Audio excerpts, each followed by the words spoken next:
Welcome back to our channel Shattered Trust Stories, where we explore the untold stories of relationships, heartbreaks, and the unexpected twists of life. I had never imagined I'd be standing here, telling this story. When I think about it now, it almost feels like a lifetime ago. What I'm about to share with you is something personal, something I never thought I'd experience, but it happened. And the reason I'm telling you this today is not to relive the pain, but to share how I went from absolute heartbreak to rediscovering trust, rebuilding my relationship, and ultimately finding peace. If you've ever felt betrayed, or maybe even been in the dark about something you should have known, this story is for you. Buckle up, because this isn't just a typical love story. This is about discovering a betrayal that shattered everything I thought I knew about my partner, my relationship, and myself. It all started when everything seemed perfect. I thought we had this unbreakable connection, you know? We'd been together for years, and we had this rhythm. We shared everything. I felt like I could trust them with anything, my secrets, my fears, my hopes. We had our disagreements, sure, but what couple doesn't? But deep down, I thought we were solid. The foundation was strong, or so I thought. One night, things changed. It started with a feeling, that nagging sense that something wasn't right. At first, it was small things. A text message left open on their phone. A strange, unfamiliar name in the contact list. I convinced myself I was just being paranoid. Everyone gets a little insecure sometimes, right? So, I pushed the thoughts aside. But the more I ignored that feeling, the louder it got. Then came that night that I was scrolling through my phone when I got a message from a mutual friend, someone I trusted, someone who had been part of our circle. The message was brief, just a simple line: "You need to talk to them. I don't know how you don't see it, but I can't stay quiet anymore." I read it again. My heart started to race. What was this about? I didn't even know how to respond. So many thoughts flooded my mind. What was going on? What had they been hiding? Was it just a harmless misunderstanding, or was something much darker at play? I couldn't ignore it. I needed to know what was happening. I had to find out the truth.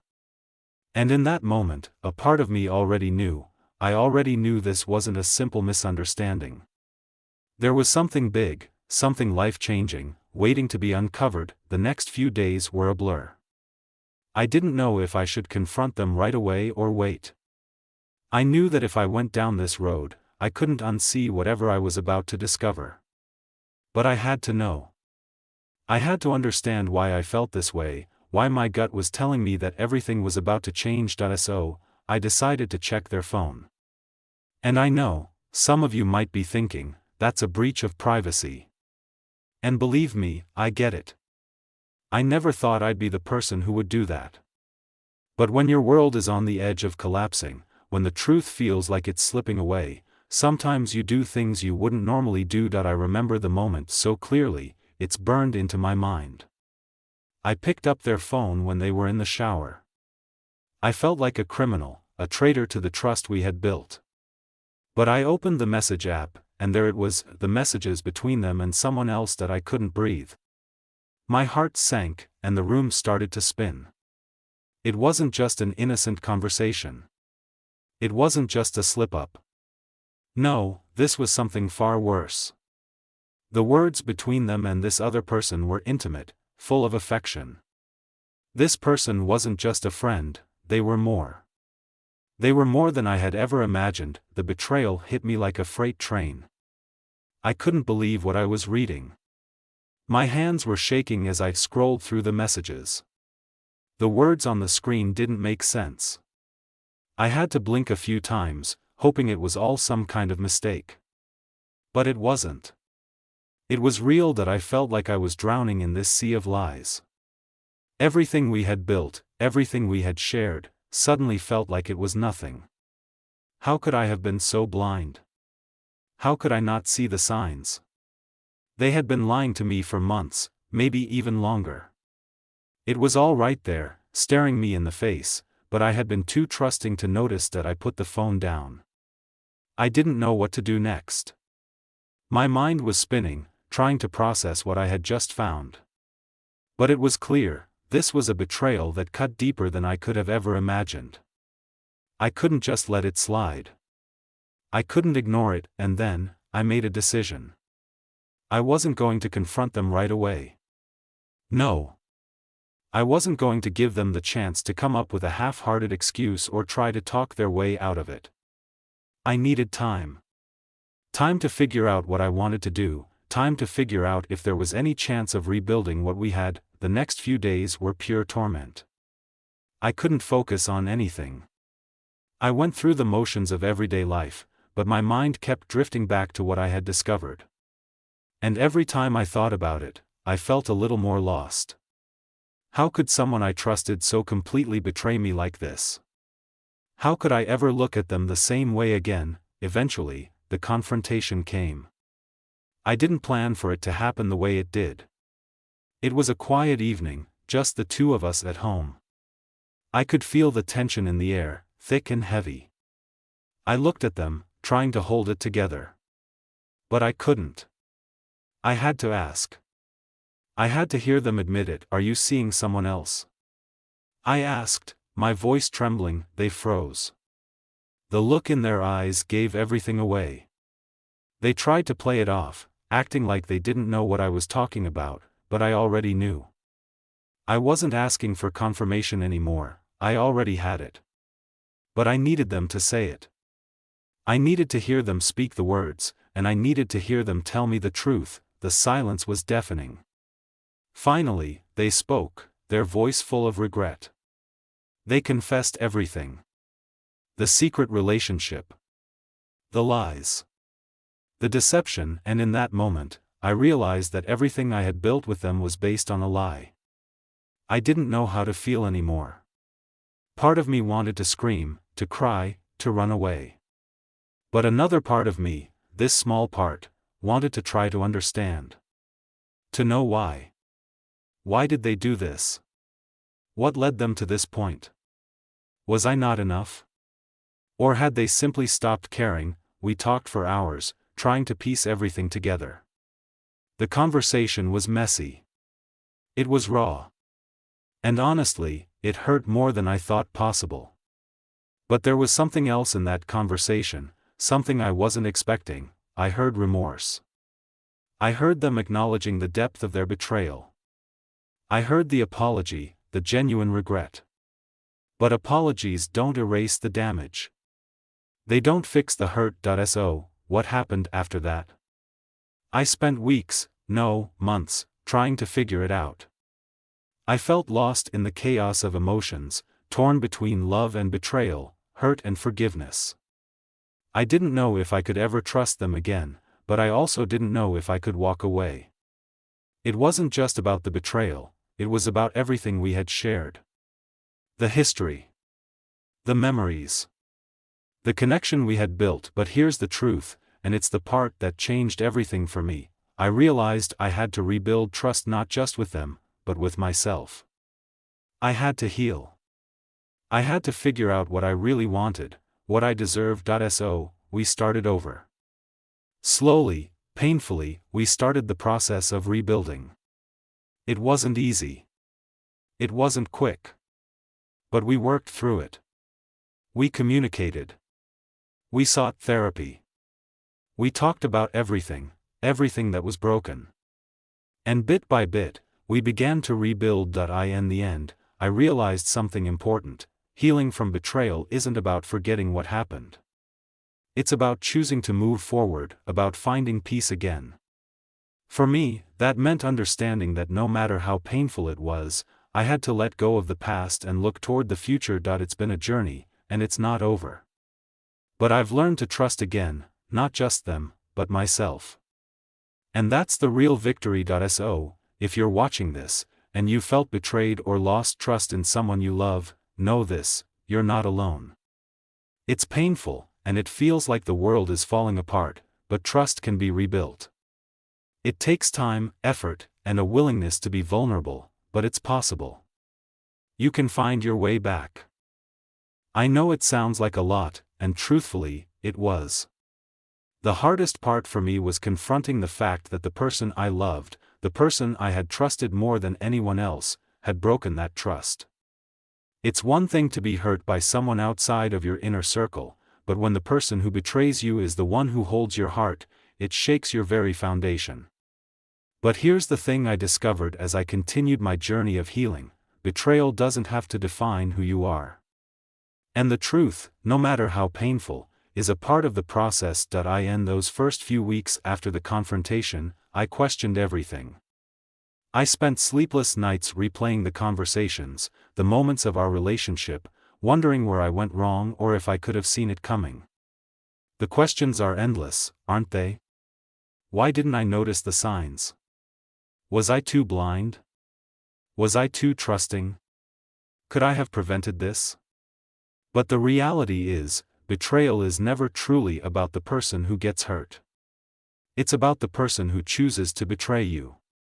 They made a decision, a choice, and I had to come to terms with that. I'm not going to lie, there were days when I didn't know if I could move forward. I wanted to lock myself away from the world, to never trust anyone again, to never open myself up to that kind of vulnerability again. But something kept pushing me forward. It wasn't just the love I still felt for my partner, but it was something deeper.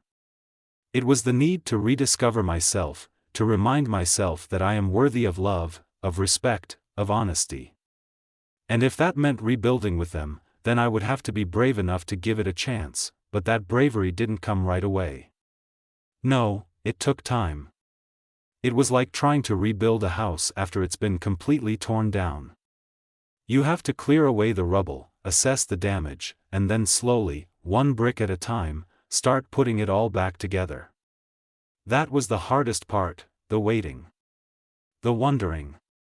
The doubt creeping in every time I caught myself looking at my partner and wondering if things would ever really be the same. And trust me, that's a question that didn't have an easy answer. Can trust truly be rebuilt after it's been broken?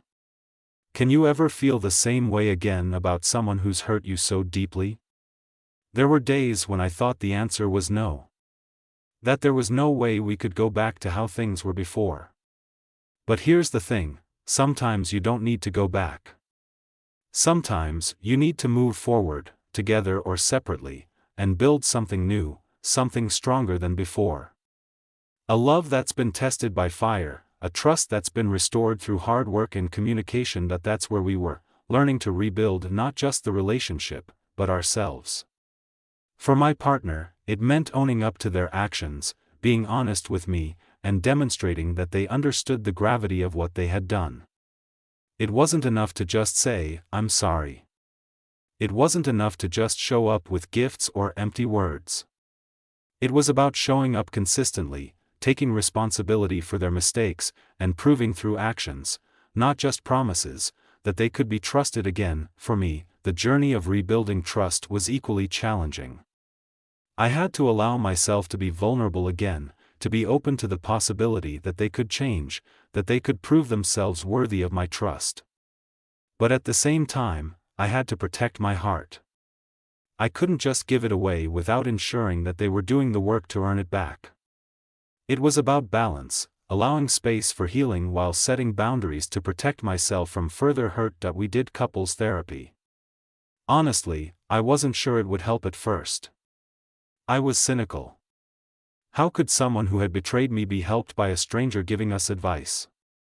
But surprisingly, therapy became a safe space for us to talk openly, without fear of judgment, without the weight of past mistakes constantly hanging over our heads. It gave us the tools we needed to communicate better, to understand each other's needs, and to address the root causes of the betrayal. What I learned from therapy was this: betrayal isn't just about one person making a mistake, it's about the patterns that have developed in the relationship, the unspoken issues, and the lack of communication. It wasn't just about the affair or the lies, it was about the things that weren't being said, the distance that had grown between us over time. It was painful, but it was necessary. We had to dig deep into the wounds, look them in the eye, and then work through them. It wasn't a quick fix. It wasn't an easy road. There were days when we thought we couldn't do it. There were days when I didn't think I could forgive. But I started to realize something powerful. Forgiveness isn't just for the person who wronged you. It's for you, too. Holding on to that anger, that resentment, it doesn't hurt them as much as it hurts you. It keeps you stuck in the past, unable to move forward, unable to heal. Forgiving doesn't mean forgetting what happened. It doesn't mean excusing their actions. It simply means choosing to free yourself from the weight of the hurt and give yourself permission to heal. That I know I'm not the only one who has experienced betrayal. I know that so many of you watching this video have probably gone through something similar or are currently facing your own struggles in your relationships. The truth is, betrayal can come in many forms. It doesn't always look like an affair. Sometimes it's emotional betrayal, dishonesty, or broken promises. No matter what form it takes, it cuts deep. It shakes you to your core. But here's what I want you to take away from my story: you are stronger than you think. Your worth is not defined by someone else's actions.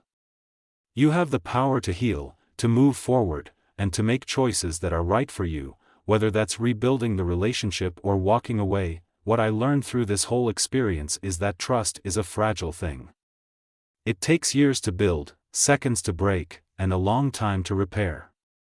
But it is reparable. And sometimes, the most important relationship you can rebuild is the one with yourself. You are allowed to take the time you need to heal. You don't have to rush into forgiveness, and you don't have to rush into a decision about whether or not you want to continue with the person who hurt you. You get to decide your own timeline. And that's powerful. As for me and my partner, well, we're still working on it. There are still moments of doubt, still days when I question everything.